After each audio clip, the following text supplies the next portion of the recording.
In the IELTS test, you hear some recordings and you have to answer questions on them. You have time to read the instructions and questions and check your work. All recordings are played only once. Now turn to Section 1. Section 1.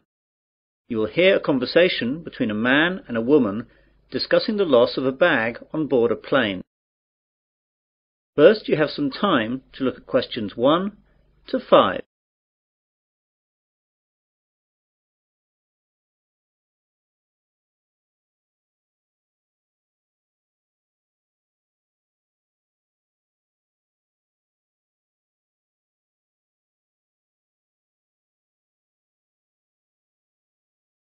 You will see that there is an example. This time only, the conversation relating to this will be played first. Pan Asian Airways, John speaking. Can I help you? Yes, please. I left something on one of your planes last night. I got this number from the operator. Is this the right number to call? Yes, madam. This is the right number. I just need you to tell me your name to start with, so I can fill out a lost property form. Kirsty Allen. That's Kirstyallen.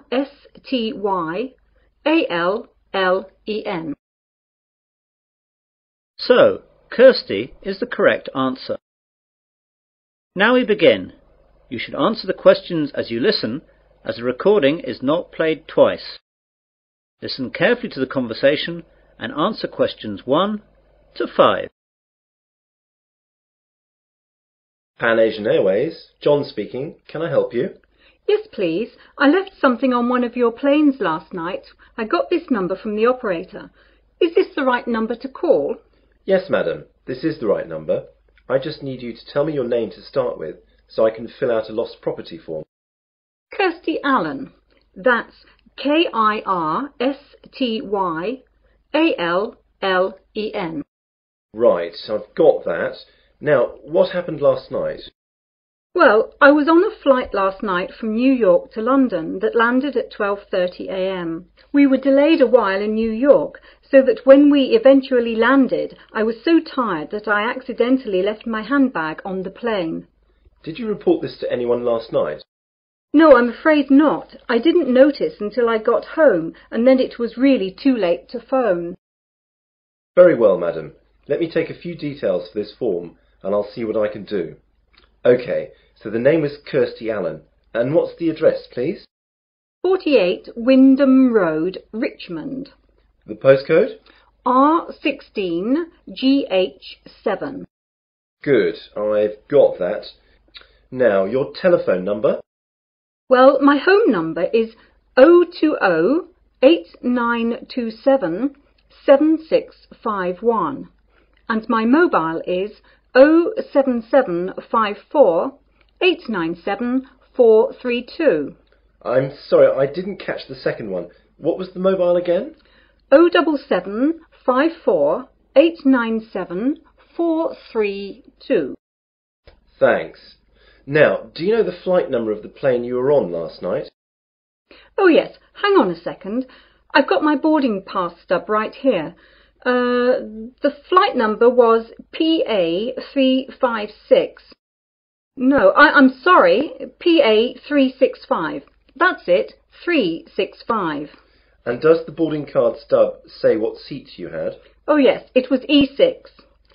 And you said that it was New York to London Heathrow. Is that right? Yes, that's right. Before the conversation continues, you have some time to look at questions 6 to 10.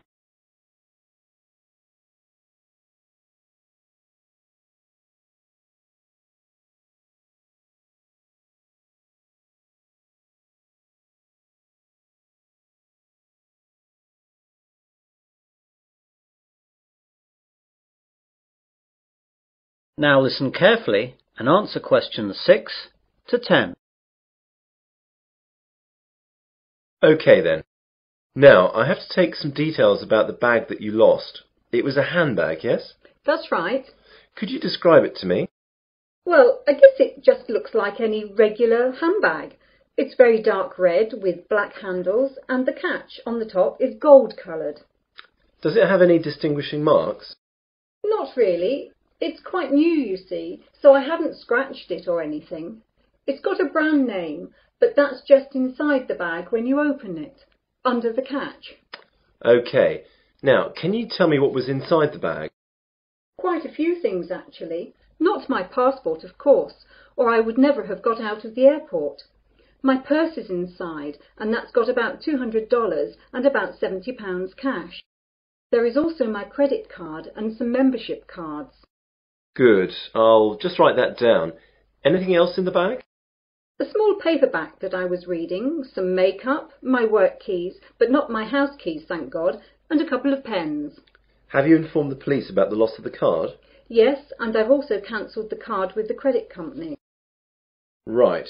Now what I'll do is to contact the lost property, which is where your bag will have gone if it was found.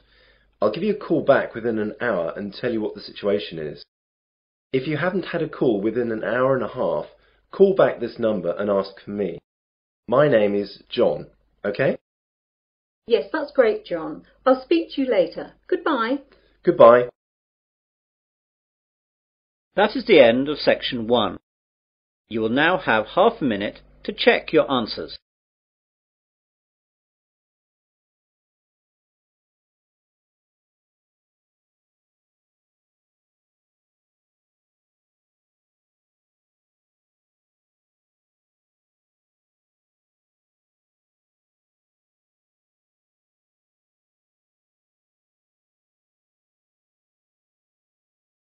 You will hear a radio program in which the speakers discuss the importance of looking after old people in winter. Listen to the dialogue and fill in all the blanks with no more than 3 words. First, please read the questions.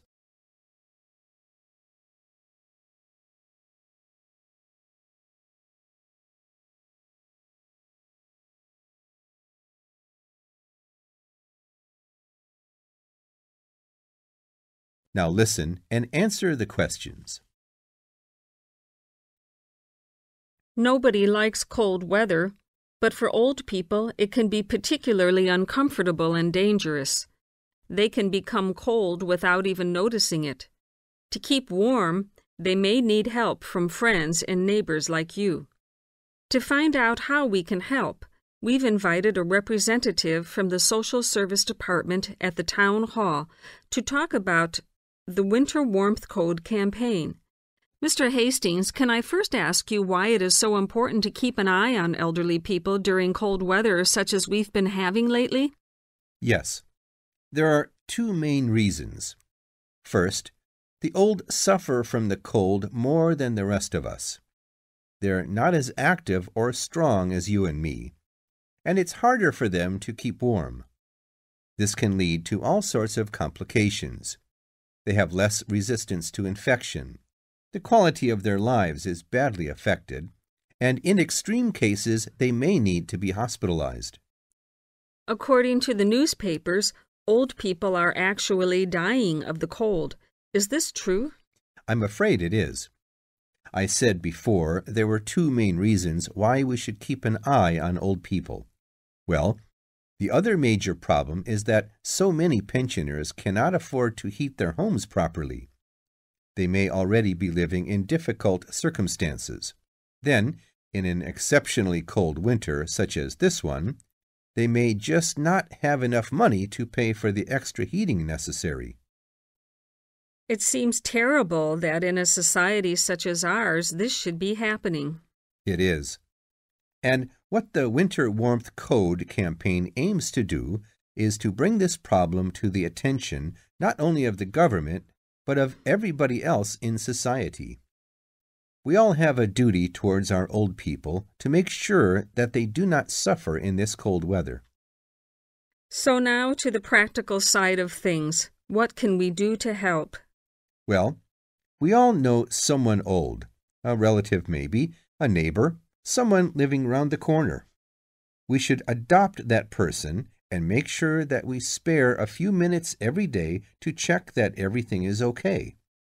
Make sure, even if the old person is not actually ill, that he or she is not suffering. Check when you go inside that the house or flat doesn't feel cold to you.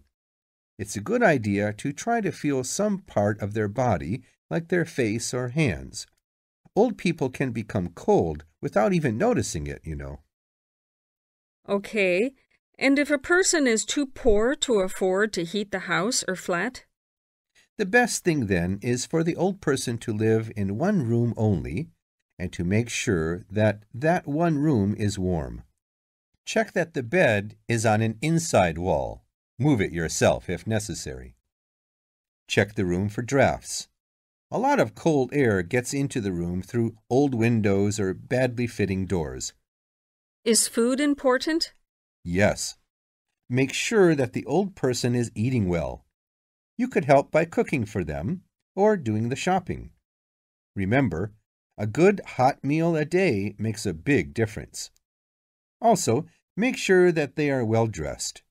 Old people need to wear more layers of clothes than we do, particularly at night. One last question, Mr. Hastings. Is there nothing the state can do to help? Oh, yes, indeed. Contact your town hall to find out about local organizations already involved in this kind of work. If there is a local Meals on Wheels service, for instance, you could get your adopted old person on the list. Then, of course, there are also many state benefits which an old person could be entitled to, and which he or she doesn't know about, and which therefore he or she is not claiming. An extra problem here is that it can often be complicated, and old people don't like going to Social Security offices to fill in forms and all that. You can help by finding out for them what possibilities exist for claiming a little extra money from the government, then applying for it for them. That little extra could make all the difference. Yes, indeed. Well, Mr. Hastings, thank you for coming in and talking to us today. Thank you.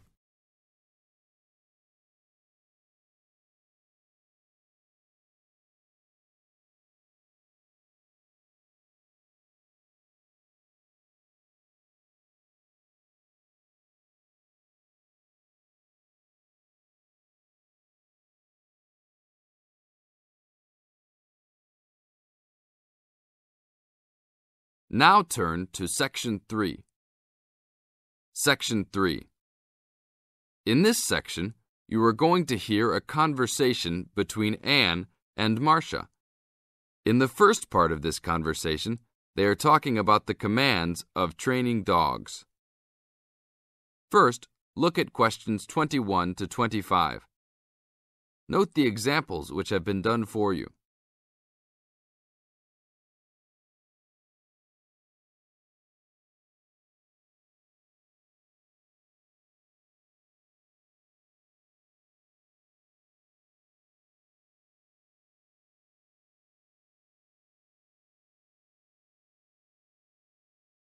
Now listen to the first part of the conversation and answer questions 21 to 25. Complete the table showing different commands for different forms of dog training. So that research paper we have to do next, the one about how are different styles of training dogs, how do you think you'll approach writing it? You know, I've been thinking about it. I feel that the best way to write it is to divide the paper into two main parts. In the first part, we'd be analysing some examples of each style of training dogs. Right, what the styles are. After that we can talk about how each style can be used so that the dogs learn something different from each one. Indeed. Maybe we could draw a chart and compare examples of each style of training, one at a time. So the different kinds of training would be simple obedience training. There you would have things like teaching them to sit, stay in one place and so on. Right. So included in here would be simple audio commands like speak. Yes, basic commands are just spoken words, aren't they? And then there would be the more guard-oriented training, where the dogs are trained to know a specific place well. Patrolling and barking are probably the best examples, because most people have seen them in many places, especially in homes. And this would lead us to the attack dog training, which is physical as well as spoken, training the dog to knock someone down, and even biting if they have to. Right, so there's another category as well, sniffing dogs, which make up the searching category.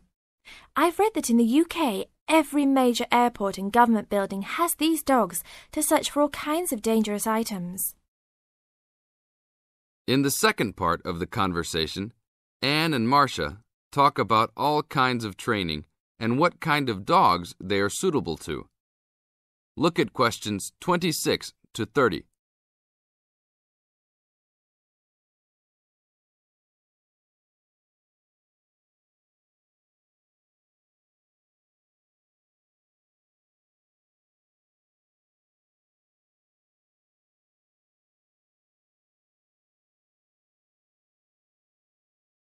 As you listen to the conversation, match A, B, C with the following forms of dog training. One has been done as an example for you. Listen carefully and answer questions 26 to 30. I can believe that. Well, we have a good list to build on. We're finally getting started now, so let's try to figure out when each type of dog training should be used. I guess we can start by trying to figure out the best situation for each type of dog training. What do you mean? What I mean is whether each type of training should be used with different kinds of dogs. We could use basic obedience training, for example, and ask whether it's more useful for a small dog, a medium-sized dog, and so on. In this case, I'd say obedience training is best with small dogs, because they tend to get excited easily, and this will help keep them out of trouble. Okay, that makes sense. Then let's look at physical training. Even though some people think it's ideal for every breed of dog, I think it's better suited to the larger kinds. Small dogs usually just aren't smart enough to understand the physical commands, and they can even get hurt from them. The specialised sniffing training is the same. I think they're better with the more intelligent breeds of dogs, and they're hardly ever useful with really small dogs. Attack training, however, can be useful for every kind of large dog, as long as the dog is treated well and given a lot of care and attention. All right, and what about guard training? Barking is an ideal way for small dogs to guard a home. I know they aren't big enough to stop a person, but making some noise is often all a dog needs to do. Other kinds of guard training like biting, though, are different. I'd always plan to teach those to a smart dog, give them a chance to use their brains and defend their homes. I'd have to agree. Trainers often just teach large dogs to bark at a person when they think something isn't right. But if they know how to use physical skills in a bad situation, they could save their owner's life someday. Yes, I suppose that different people would have different needs for their pets. Right, and different trainers would recommend different methods for different breeds. This is the end of Section 3. You now have half a minute to check your answers.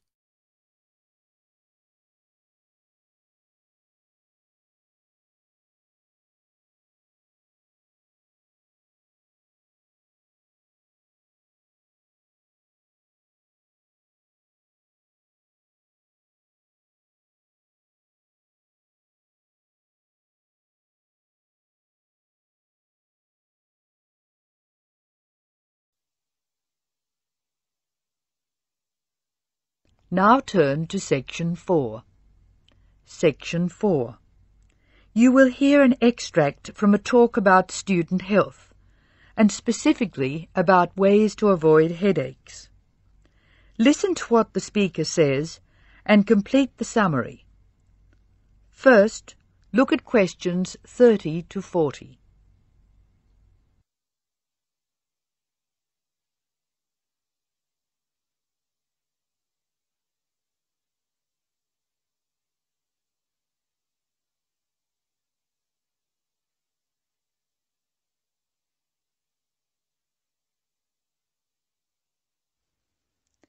As you listen to the talk, answer questions 30 to 40.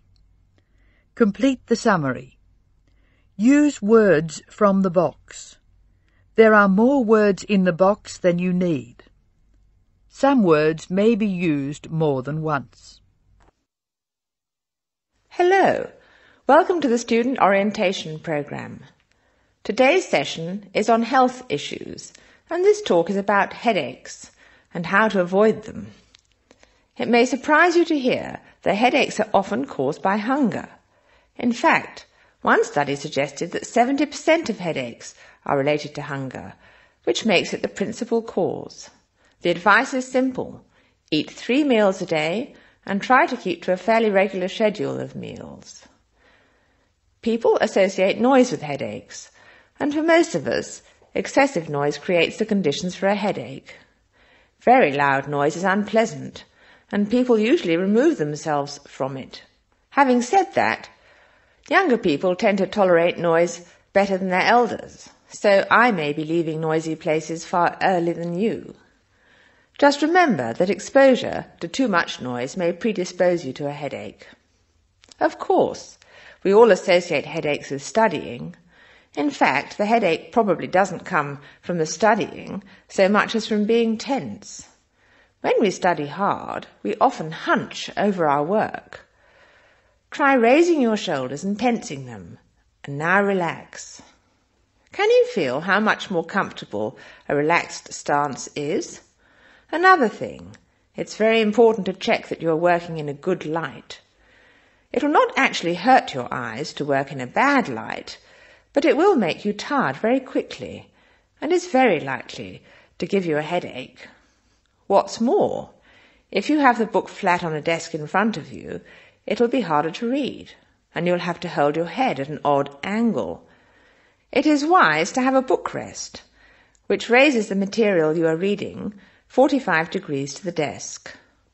This will help reduce your chance of a headache.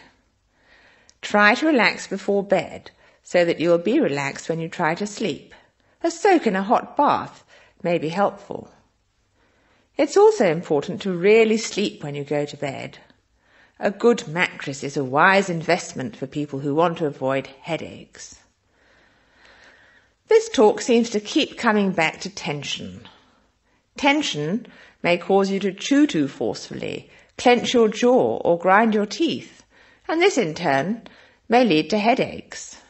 It is very easy to say that you shouldn't grind your teeth, and very hard to stop, particularly if you grind your teeth in your sleep. Try to avoid situations which will make you tense, particularly just before bed. If you do compulsively grind your teeth in your sleep, ask your dentist about a soft mouth guard. In general, try to eat regular meals and avoid tense situations. Be sure you get plenty of exercise. Hopefully your headaches will be greatly reduced. One other thing I should point out, avoid smoky rooms and cars. Such places certainly encourage headaches, and the smoke may be doing you quite serious long-term damage. That is the end of section 4. Now you have some time to check your answers.